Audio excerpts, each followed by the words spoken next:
আমি বাড়িতে একা থাকতাম আর একজন লোককে কাজের জন্য রেখে নিয়েছিলাম। প্রতি রাতে খাবার পর আমি সব সময় জ্ঞান হারিয়ে ফেলতাম। সকালে সারা শরীর ব্যথা করত আর একদিন রাতে না খেয়েই ঘুমিয়ে পড়লাম।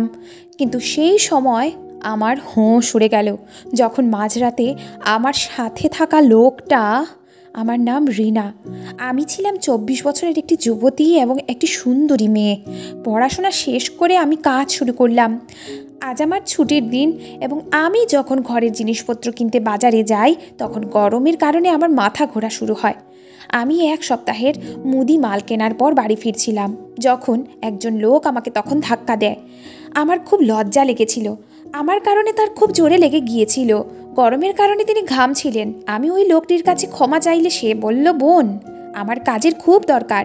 আগে একটা দোকানে আমি কাজ করতাম, কিন্তু পরে সেই দোকান বন্ধ হয়ে যায় আর আমি বেকার হয়ে যাই। আমি প্রতিদিন কাজের খোঁজে বাজারে আসি, কিন্তু আমার বয়স দেখে কেউ আমাকে কাজ দেয় না। খুব খারাপ অবস্থায় আমি জীবন চালাচ্ছি। আপনি আমার একটু উপকার করুন। আপনি যে কাজ বলবেন আমি সেটাই করব। লোকটা জোর করে আমার হাত থেকে জিনিস ভরা ব্যাগগুলো কেড়ে নিজের হাতে নিল আর বলল, বোন, আমি আপনাকে গাড়ি পর্যন্ত ছেড়ে দেব, আপনি আমাকে কিছু টাকা দিয়ে দেবেন। লোকটার ওই রকম অবস্থা দেখে তার জন্য আমার দয়া হলো। সে আমার বাবার বয়সী ছিল। তার মুখ আমাকে আমার বাবার কথা মনে করিয়ে দিল। লোকটি খুব ভালো কথা বলছিল এবং মনে হয়েছিল সে একটি ভালো বাড়ির লোক। পরিস্থিতি তাকে এমন পর্যায়ে নিয়ে এসেছিল যে সে আমার কাছে চাকরি চাইতে বাধ্য হয়েছিল। আমি বললাম, বাবাজি, ঠিক আছে, আমি তোমাকে আমার বাড়ির কাজের জন্য রাখবো। আমার এমন একজন লোক দরকার যে আমার বাড়ির জিনিসপত্র আনবে এবং বাড়ির ছোট বড় কাজগুলোও করবে। তোমার আপত্তি না থাকলে তুমি আমার সাথে চলো। আমার কথা শুনে লোকটার মুখে হাসি ফুটে উঠল। আমি বাবাজিকে তার বাড়ির কথা জিজ্ঞেস করলে বাবাজি বলেন যে তিনি অন্য শহর থেকে এখানে চাকরি করতে এসেছেন এবং তার মেয়ের বিয়ের জন্য কঠোর পরিশ্রম করছেন। প্রত্যেক বাবার মতো তিনিও চেয়েছিলেন তার মেয়েকে পৃথিবীর সব সুখ দিতে। তার কথা শুনে আমার চোখে জল এসে গেল। আমি বাবাজিকে সান্ত্বনা দিলাম যে আপনি চিন্তা করবেন না, সব ঠিক হয়ে যাবে।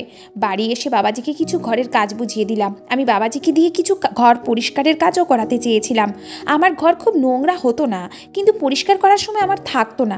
বাবাজি আমাকে বলেছিলেন যে তিনি খুব ভালো খাবারও রান্না করতে জানেন এবং তিনি নিজে থেকেই আমার জন্য খাবার তৈরি করবেন বলে জানালেন। আমি নিজে একটা চাকরি করা মহিলা ছিলাম, তাই আমি বাবাজিকে বলেছিলাম যে এখন থেকে আপনি বাড়ির সমস্ত দায়িত্ব পালন করুন। আমি আপনাকে খুব ভালো বেতন দেব।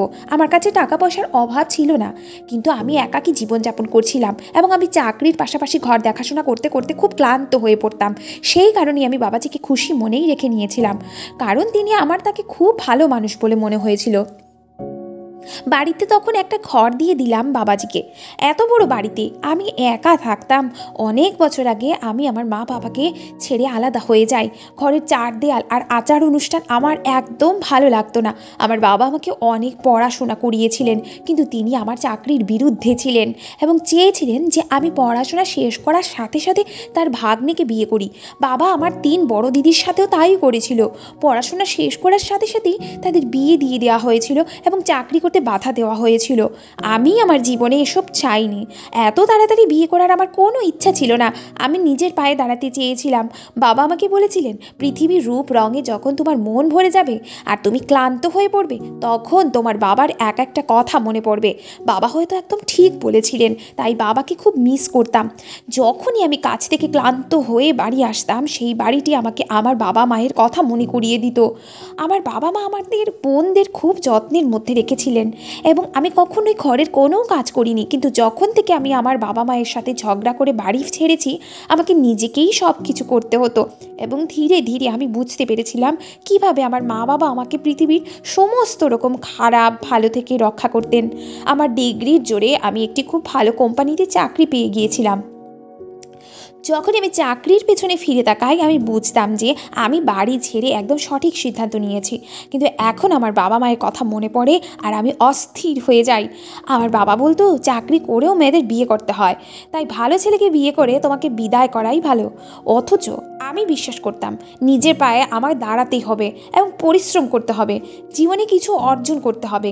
আমি এত তাড়াতাড়ি বিয়ে করতে চাইনি। বাড়ি ছাড়ার পর আমি আমার সব স্বপ্ন পূরণ করেছি। আমি সারাক্ষণ বাড়িতে এবং কাজে একা থাকতাম এবং বিশ্রামের সময়ও পেতাম না। মাঝে মাঝে এত ক্লান্ত হয়ে যেতাম যে রাতের খাবার না খেয়ে বিছানায় পড়ে ঘুমিয়ে যেতাম। বাবাজিকে বাড়িতে রাখার পর থেকে আমি পুরোপুরিভাবে চিন্তামুক্ত ছিলাম, কারণ বাবাজি দুদিনের মধ্যেই বাড়ির সমস্ত দায়িত্ব বুঝে ফেলেছিলেন এবং সম্পূর্ণ আন্তরিকতা ও নিষ্ঠার সাথে তিনি ঘরের সব কাজকর্ম করতেন। আমি ঘরের কাজের জন্য তাকে রেখেছিলাম, কিন্তু রান্না খাওয়ার দায়িত্ব সে নিজেই নিয়েছিল। বাবাজি খাবার খুব ভালো করে রান্না করতেন। তারপর থেকে আমি সব সময় বাড়িতেই রাতের খাবার খেতে শুরু করেছিলাম, নইলে বেশিরভাগ রাতের খাবার আমি আগে বাইরে থেকেই অর্ডার করতাম বা না খেয়ে ঘুমিয়ে যেতাম। রাতের খাবার খাওয়ার সাথে সাথে আমার এত ঘুম আসতো যে আমি বিছানায় শোবার সাথে সাথেই ঘুমিয়ে পড়তাম এবং তারপরে আমি সকালবেলাতেই ঘুম থেকে উঠতাম। বাবাজি আসার পর থেকে আমি আমার ঘুম নিয়ে খুব চিন্তিত ছিলাম, কারণ আগে সারা রাত বিছানায় শুয়েও কিছুতেও ঘুম আসতো না। ক্লান্তির কারণে আমার সারা শরীর ব্যথা করত, কিন্তু বাবাজি আসার পর আমি খুব আরাম পেয়ে গিয়েছিলাম এবং আমার খুব ভালো ঘুম আসতে লাগলো। তাকে নিয়োগের মাত্র 15 দিন হয়েছিল, সব কিছু খুব ভালো যাচ্ছিল। একদিন রাতে আমার কিছু অফিসের কাজ ছিল, তাই আমি খাবার একপাশে রেখে প্রথমে কাজ করতে লেগে গেলাম। কিছুক্ষণের মধ্যে বাবাজি ঘরে ঢুকলেন। আমি বাবাজির দিকে তাকিয়ে জিজ্ঞাসা করলাম, এত রাতে এখানে কি করছেন? তিনি বলতে লাগলেন যে আমার মনে হলো যেন আপনার শরীর ভালো নেই, আপনার ঘরের আলো জ্বলেছিল বলেই দেখতে এসেছি, কারণ তোমাকে নিয়ে আমি চিন্তায় পড়ে গিয়েছিলাম। আমি বাবাজিকে বললাম যে না, আমি একদম ভালো আছি, আমি আমার কাজ করছি, আপনি ঘুমাতে যান। বাবাজি চলে গেলেন। আমি যখন আমার কাজ শেষ করে ঘুমাতে গেলাম, তখন আমার মনে একটা প্রশ্ন এলো যে বাবাজি গভীর রাত পর্যন্ত জেগেছিলেন কেন? যখন তিনি আমার সামনেই ঘুম থেকে উঠে যান, আমার ঘুম থেকে ওঠার আগেই বাবাজি ঘরও পরিষ্কার করে দেন রোজ, আর আমি উঠে দেখি যে আমার জন্য জলখাবার বানাতে ব্যস্ত থাকেন তখন। এসব ভাবতে ভাবতে কিছুক্ষণ পর ঘুম পড়লাম এবং প্রতিদিনের মতো সকালে ঘুম থেকে উঠে আমি অফিসে চলে গেলাম। কিন্তু কোথাও বাবাজিকে নিয়ে আমার মনে অনেক প্রশ্ন উঠছিল। আমি বাবাজিকে মোটেও চিনতাম না এবং তাকে এতটাই বিশ্বাস করেছিলাম যে আমি তাকে আমার বাড়িতে জায়গা দিয়েছিলাম। আমি এদিকে প্রায় প্রতিদিনই অফিসের কাজে নানা রকম সমস্যার মুখোমুখি হতাম এবং তারপর আবার বাবাজিকে নিয়েও চিন্তিত ছিলাম। যাই হোক, বাবাজি খুব ভালো কথা বলতেন এবং বাড়ির কাজও মন দিয়ে করতেন, তাকে নিয়ে আমার কোনো সমস্যা ছিল না। তবে গত রাতের কথা আমাকে কিছুটা বিভ্রান্ত করেছিল। সন্ধ্যায় আমি বাড়ি ফিরলে বাবাজি সঙ্গে সঙ্গে চা বানিয়ে আমার ঘরে নিয়ে আসেন। আমি বাবাজিকে জিজ্ঞেস করলাম তার পরিবারের সদস্যরা কেমন আছেন এবং তার মেয়ের বিয়ে কবে।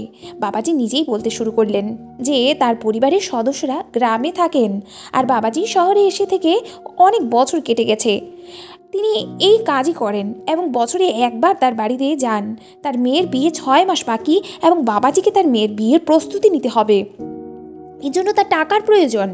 আমি বাবাজিকে বললাম, আপনি চিন্তা করবেন না, আমি অবশ্যই আপনার মেয়ের বিয়ের জন্য যথাসম্ভব সাহায্য করে দেব।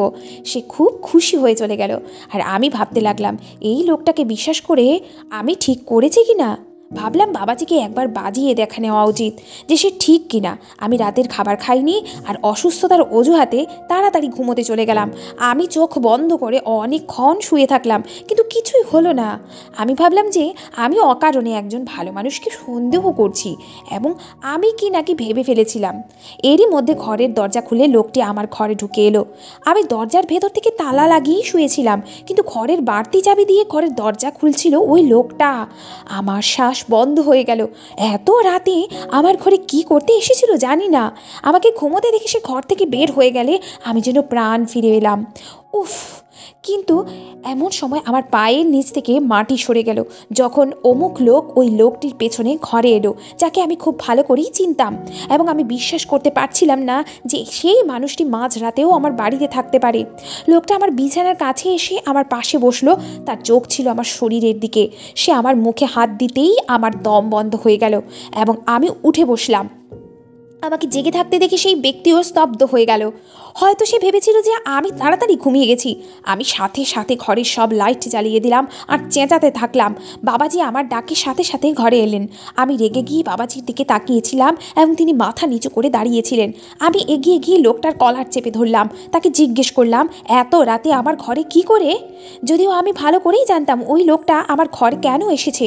আমি যখন আমার বাড়ি ছেড়ে চাকরির জন্য গেলাম তখন বুঝলাম যে পৃথিবীতে ভালো মানুষের পাশাপাশি অনেক খারাপ মানুষও আছে যারা তোমার জন্য সমস্যা তৈরি করে, বিশেষ করে সেই সময়ে যখন আপনার মাথায় বাবা বা ভাইয়ের ছায়া থাকে না।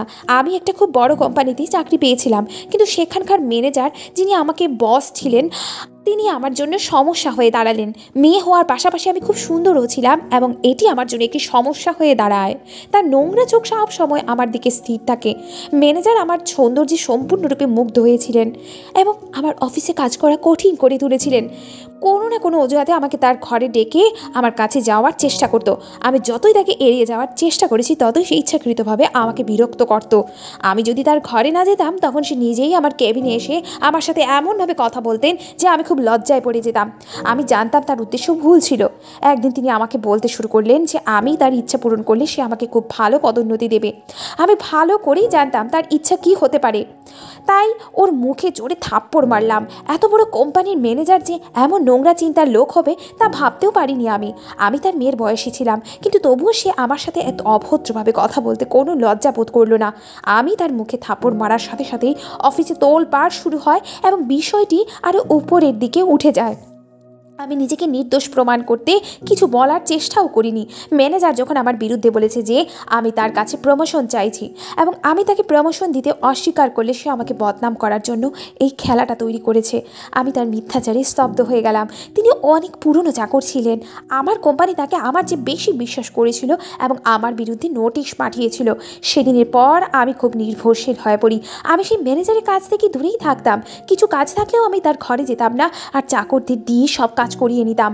আমি অনেক বছর ধরে তাকে উপেক্ষা করেছি, কারণ এই কাজটি আমার কাছে খুবই গুরুত্বপূর্ণ ছিল। কিন্তু আমি জানতাম না যে ওই ম্যানেজার তখন আমাকে ছেড়ে দেয়নি, বরং সে তার অপমানের প্রতিশোধ নিতে চেয়েছিল। মাঝরাতে আমার ম্যানেজারকে আমার ঘরে দেখে আমি প্রায় প্রাণ হারানোর মতো অবস্থায়। সে এতটাই নির্লজ্জ ছিল যে ঝড়ের রাতে সে আমার বাড়িতে এসে গিয়েছিল। আমি ম্যানেজারের কলার চেপে ধরলে সে বলতে শুরু করে যে আমি যেভাবে তাকে বড় কোম্পানির সামনে অপমান করেছি সে এর জন্য প্রতিশোধ নিতে চায়। ম্যানেজার ভালো করেই জানতো যে আমি বাড়িতে একা থাকি।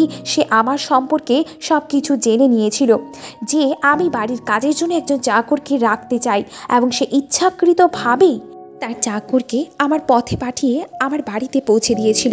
যে লোকটি আমার বাড়িতে কাজ করত সে আমার ম্যানেজারের চাকর ছিল এবং তার অনুরোধে সে আমার বাড়িতে এসেছিল। কয়েকদিনের মধ্যেই সেই লোকটি আমার বাড়ির সমস্ত কথা ম্যানেজারকে বলেছিল এবং ম্যানেজার জানতো যে সে সহজেই আমার ঘরে পৌঁছতে পারে। ম্যানেজার আমাকে তার লালসার লক্ষ্য বানাতে চেয়েছিল, যাতে সে আমাকে সারা জীবনের জন্য ব্ল্যাকমেল করে তার বিছানায় নিয়ে যেতে পারে। কিন্তু তার আগেই তার পুরো সত্যিটা আমার সামনে চলে এসেছিল।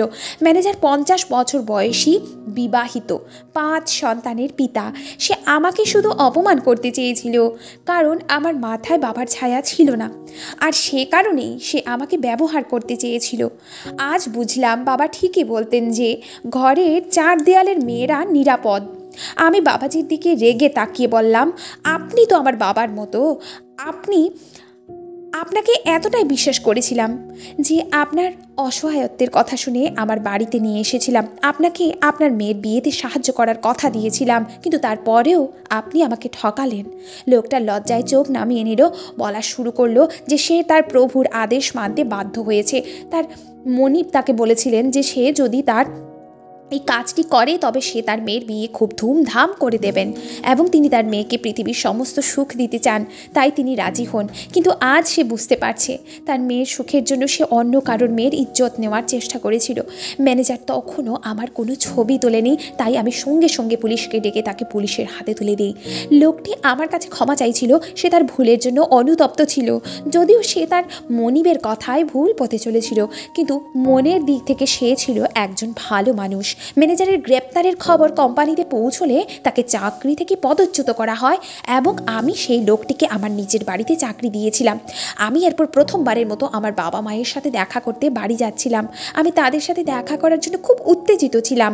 আমি তাদের কাছে ক্ষমা চাইতে গিয়েছিলাম, কারণ আমি খুব ভালো করে বুঝতে পেরেছিলাম যে আমি কতটা ভুল ছিলাম। আগে আমার বাবা মার কথা আমার খুব খারাপ লাগতো, কিন্তু এখন জানতে পারলাম যে তারা আমার চেয়েও বেশি দুনিয়ার খবর রাখে। আমি যখন আবার বাড়িতে পৌঁছালাম তখন আমার বাবা মা আমাকে দেখে খুব খুশি হলেন এবং আমার বাবা সব ভুলে আমাকে জড়িয়ে ধরলেন। আমি আমার বাবাকে বললাম যে আমি খুব ভালো কাজ করছি এবং এখন আমি বিয়ে করতে চাই। আমার কথা শুনে বাবা মুচকি হেসে বললেন, তুমি যে ছেলেকে পছন্দ করবে তার সাথেই তোমার বিয়ে দেব। আমি আমার বাবাকে বলেছিলাম যে আমার শুধুমাত্র একটি চাকরি করার ইচ্ছা ছিল, আর কিচ্ছু না। আমি কাউকে পছন্দ করি না, আর এখন তুমি যাকে বলবে আমি তাকেই বিয়ে করব। আমার বাবা আমাকে তার পছন্দের ছেলের সাথে বিয়ে দিয়ে দিয়েছিলেন, যে আমার চাকরিতে আপত্তি করেনি। আমি বুঝেছিলাম যে নারীর মাথায় কোনো পুরুষের ছায়া থাকে না, এই দুনিয়া তার সুযোগ নিয়ে সর্বনাশ করতে ছাড়ে না। একজন মানুষ বিয়ের পরেও তার ইচ্ছা পূরণ করতে পারে এবং আমিও চাকরি করে আমার ইচ্ছা পূরণ করেছিলাম। আর বাবা সত্যিই বলতেন, একজন নারীর অহেতুক কাজ করা উচিত নয়। কমেন্ট করে অবশ্যই জানাবেন যে একজন নারীর চাকরি নিয়ে আপনার মতামত কী। একজন মহিলা কি শুধুমাত্র প্রয়োজনের সময় কাজ করা উচিত? একজন নারীর কি প্রয়োজন হলেই চার দেয়াল থেকে বেরিয়ে আসা উচিত, নাকি সে তার ইচ্ছা পূরণের জন্য একটি কাজ করতে পারে? ধন্যবাদ বন্ধুরা। ভিডিওটি যদি ভালো লেগে থাকে অবশ্যই চ্যানেলটিকে সাবস্ক্রাইব করে বেল আইকনটি প্রেস করে রাখবেন আর লাইক কমেন্ট শেয়ার করে দিবেন।